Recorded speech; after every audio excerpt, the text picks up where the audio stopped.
All right, well, today's video is a follow-on to my last one in talking about what are the faulty assumptions about what it takes to have a super marriage.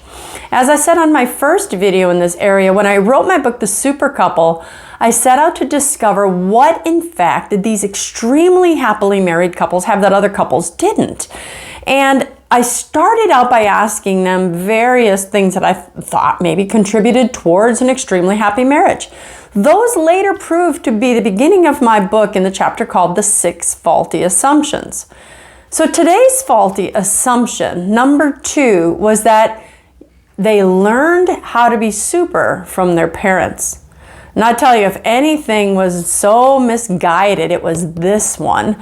Because I found out that not only did these super couples not learn how to be super from their parents, they actually did the opposite. They may have learned how to be super because they were practicing exactly what not to do. Many of their parents had horrible marriages. A lot of them had sustained marriages. That's because they had gotten married in the 20s, 30s, 40s, 50s, and they knew that they were to stay married come hell or high water. They just didn't give up on marriage. As such, those older marriages, though they lasted, weren't necessarily considered super marriages. But I did ask these couples, what did they learn? And one of them said that I had never heard my father say, "I love you," not to me or my mom. I had another one whose father was a philanderer, and she said, "I never wanted to marry a man that was like that." Another one married, her father had fathered over 50 children, that's 50, with various women. She doesn't even know all of her siblings. She said, "I think I have 58 of them." And I'm like, wow. So one had a mother that was bitter and angry, and another one had a bipolar mother who lived with them at the time.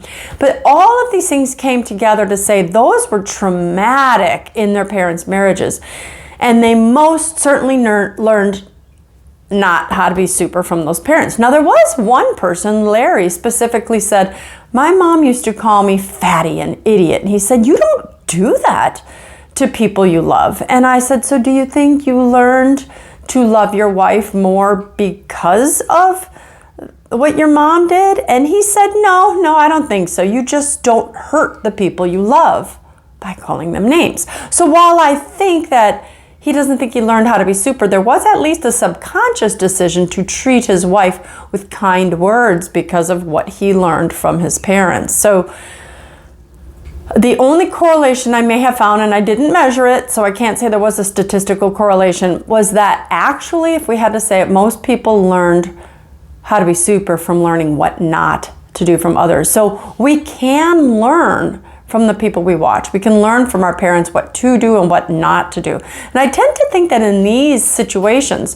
the what not to do was so extremely painful for these children that when they grew up, it was burnt in their heads how they were absolutely going to treat their spouses. So that might be good news for a lot of you who have parents or whose marriages fell apart, who you have no good examples of, who you saw fighting, who you saw giving each other the silent treatment.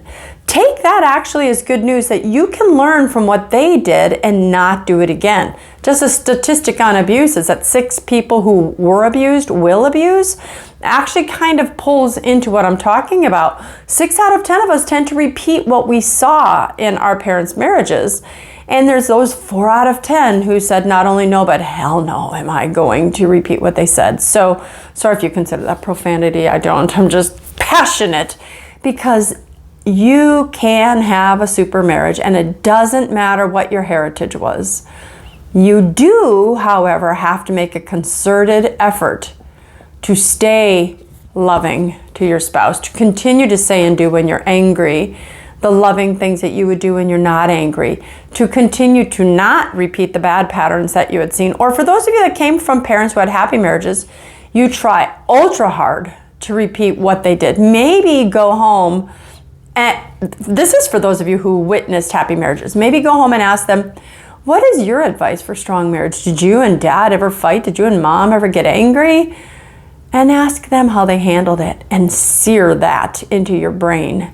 And that will help you to have a super marriage. All right? So there are a lot of faulty assumptions out there telling us what we think causes super. Most of the time, I think we're going to have to rethink ourselves.